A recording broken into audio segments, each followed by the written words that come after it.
کے صدر مدرس محترم جناب اسماعیل مجاور، پیارے اساتذہ اکرام، السلام علیکم ورحمۃ اللہ وبرکاتہ۔ آج میں آپ کے سامنے یوم جمہوریہ کے موقع پر اپنے خیالات پیش کرنا چاہتی ہوں۔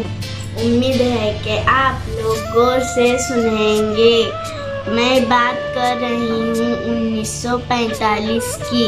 اس دن حکومت نے آئین ہند کو عمل میں لانے کا فیصلہ کیا تھا، لیکن دستور سازہ اسمبلی نے آئین ہند کو 26 جنوری 1950 کو عمل میں لانے کا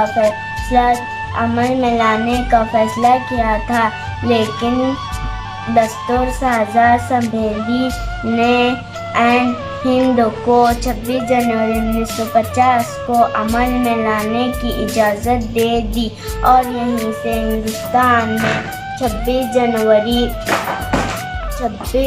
جنوری جمہوری طرز حکومت کا آغاز ہوا۔ آزاد ہندوستان کی تاریخ 2 دن انتہائی اہمیت کے حامل ہے۔ ایک 15 اگست جس میں ملک انگریزوں کے چنگل سے آزاد ہوا۔ دوسرا 26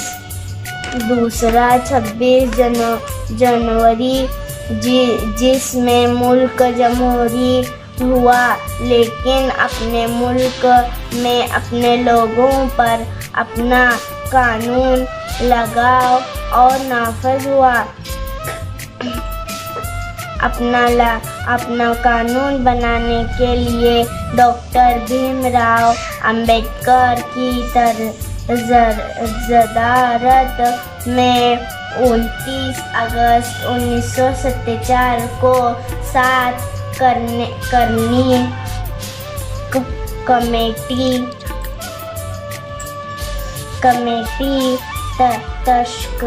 تشکیل دی گئی تھی۔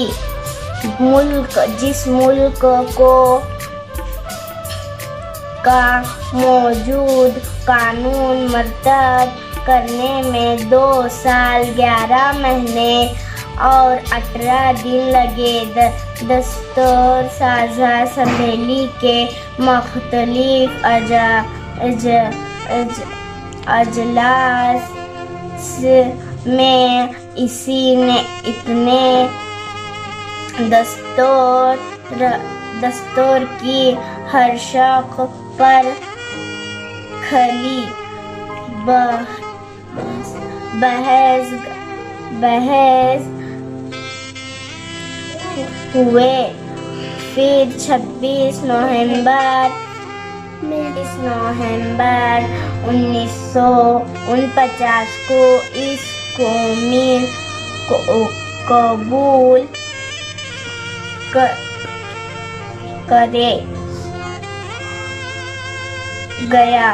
کرا گیا اور 24 جنوری 1950 کو ایک مختصر اجلاس میں تمام اکرام نے انہیں دستور پر دستخط کر دیا۔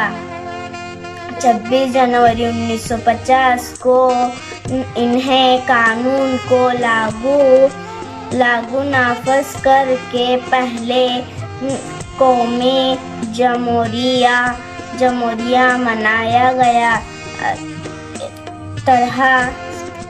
اس طرح ہر سال 26 جنوری جشن جمہوریت قومی جمہوریت کے عنوان سے منایا گیا اور 15 اگست 1947 کی طرح یہ تاریخ بھی ملک کا قومی یادگاری دن بنایا گیا۔ بس اتنا ہی کہہ کر میں اپنی تقریر ختم کرتی ہوں۔ اللہ حافظ۔